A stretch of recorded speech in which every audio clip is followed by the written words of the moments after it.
Hey everybody, Haydog here, and welcome back to another reaction to World War I 1917 by Epic History TV. Go subscribe. Alright, it's getting dramatic. In 1916, World War I became a war of attrition. That's not a good Both war. sides began to focus less on winning victory on the battlefield than grinding down the enemy and inflicting such enormous losses they would be forced to surrender. That's a good way of looking at it. The strategy will push Europe's major powers to the brink of collapse. I don't think that's a good strategy. Maybe. 1917, the breaking point. Jeez. Germany knows it will lose a long war of attrition against the Allies, who have greater resources. So its leaders gamble. They resume unrestricted submarine warfare, believing their U-boats can cut off Britain's food imports by sea and starve the country into surrender within Germany. 6 months. But the new shoot-on-sight tactics mean neutral American ships will inevitably be caught in the crossfire, risking America joining the war on the Allied side. Just 2 days into the campaign, the SS Housatonic, an American steamer carrying wheat from Galveston, Texas to England, is sunk by a U-boat.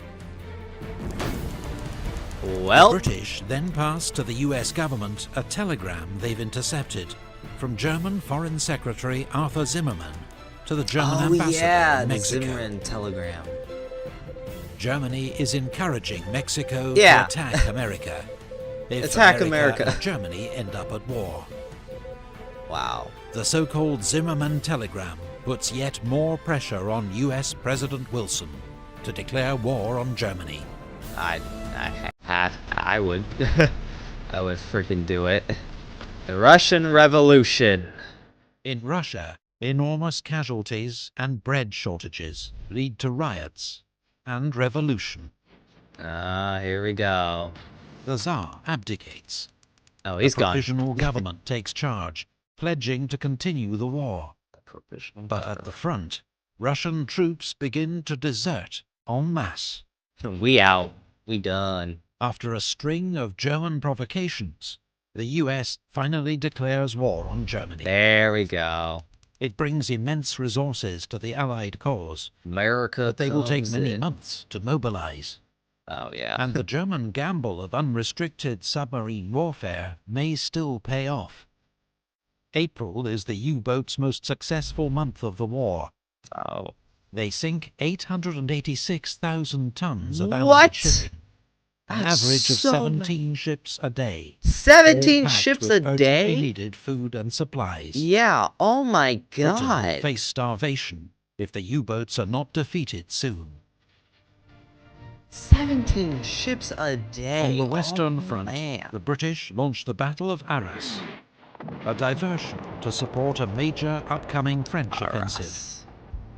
After heavy fighting, Canadian troops seize the high ground of Vimy Ridge. Oh, Canadians. It's a limited Allied victory, but costs 150,000 Allied casualties to 130,000 German. Oh, man, people are dropping like flies. Above the trenches, the First Air War has reached new levels of sophistication and deadliness. Oh, wow.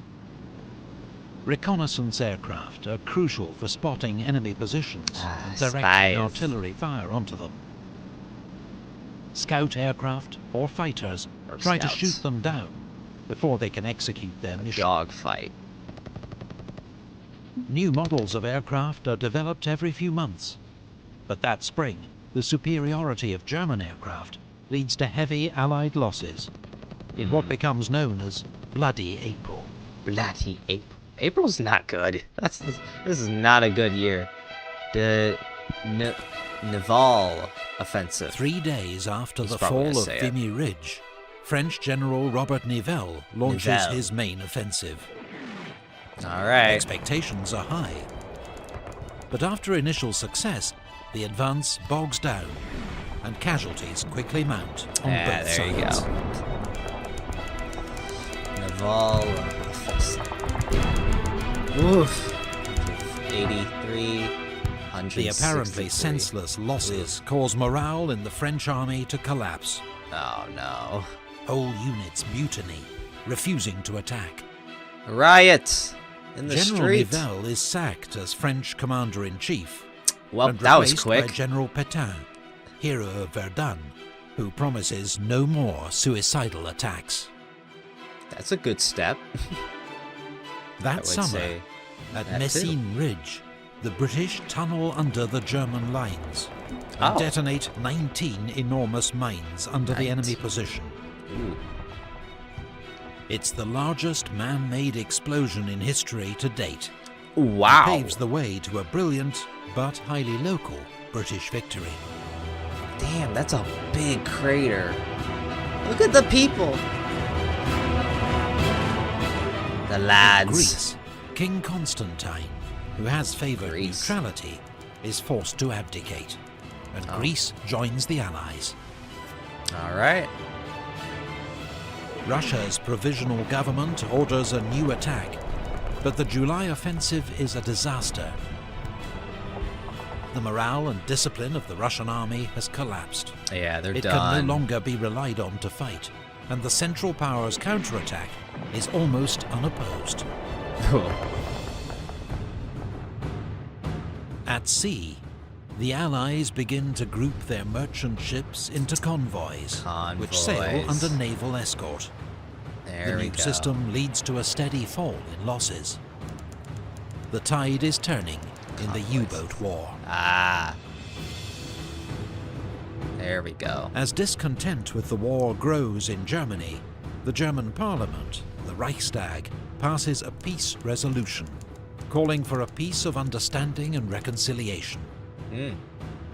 It's ignored by the German High Command, which now effectively rules the country as a military dictatorship. Oh, okay. Well, in Belgium, great. The British launched their major offensive of 1917, the Third Battle of Ypres. Ypres. It will be remembered as Passchendaele. Passchendaele. Heavy shelling, rain and broken irrigation channels turned the battlefield into a sea of mud. Ugh. In these impossible conditions, all hopes of a breakthrough soon fade. The attack is called off after 3 months, by which point the British have suffered 240,000 casualties. Oh, man. The Germans, 200,000. Oh, man.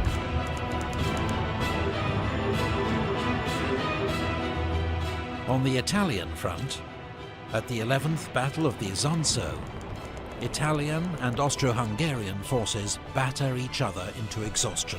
God, it's like back and forth. There are 150,000 Italian casualties, 100,000 Austro-Hungarian. Oh, man. That's crazy, man.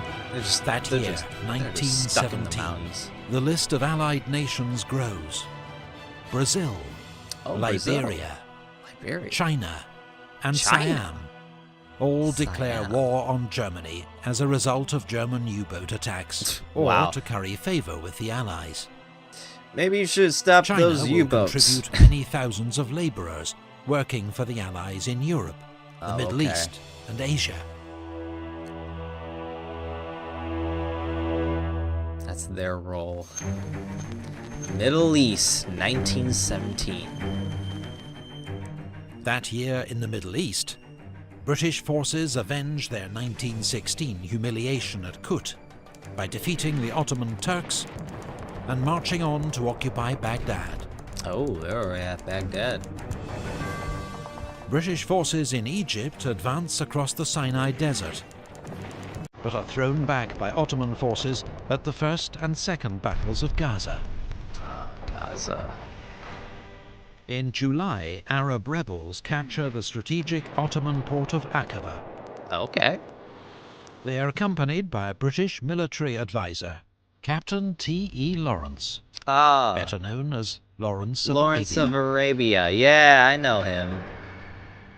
That autumn, British Foreign Secretary Arthur Balfour issues the Balfour Declaration, expressing support for the creation of a national home for the Jews in Palestine. Interesting.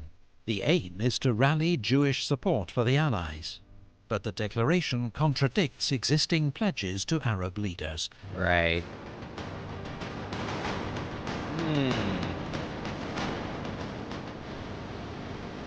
We should have thought about that the British finally win at Gaza, clearing the way for an advance into Palestine. All right. 6 weeks later, General Allenby leads British troops into Jerusalem, ending 400 years of Ottoman rule. Wow, 400 years.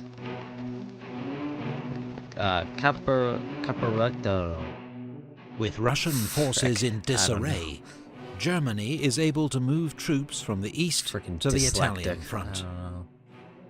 At the Battle of Caporetto, they helped to smash through the Italian army, advancing 70 miles and taking 250,000 prisoners. Ooh. British and French divisions, desperately needed on the Western Front, have to be redeployed to shore up the line. In Russia, a second revolution brings Lenin's Bolshevik party to power.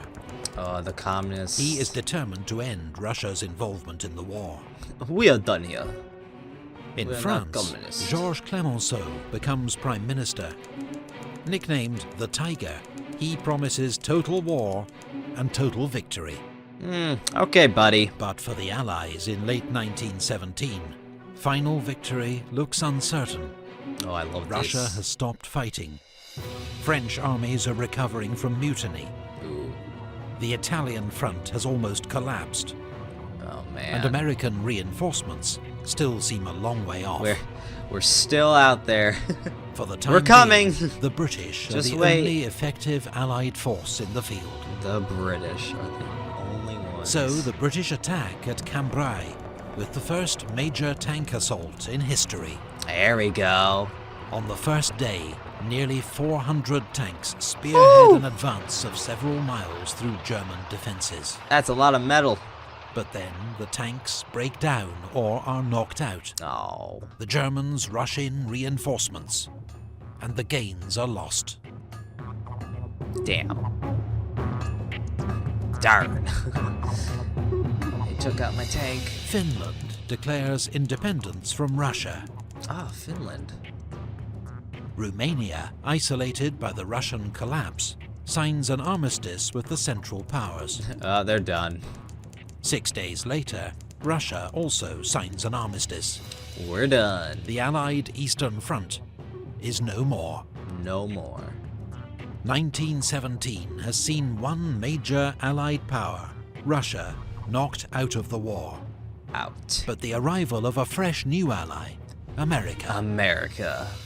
Germany knows only military victory can now save it from being overwhelmed by Allied resources, and begins planning one last massive onslaught. Man, they're for so the spring close. of 1918. Germany is very close. Wow. Epic History TV I was not pausing that much. I was so invested, man. I don't know why. All right. I did not pause there. All right. So, we're almost done. Man, next year is the final year, and we shall see the results. But hopefully you guys liked it, comment, and subscribe. See ya!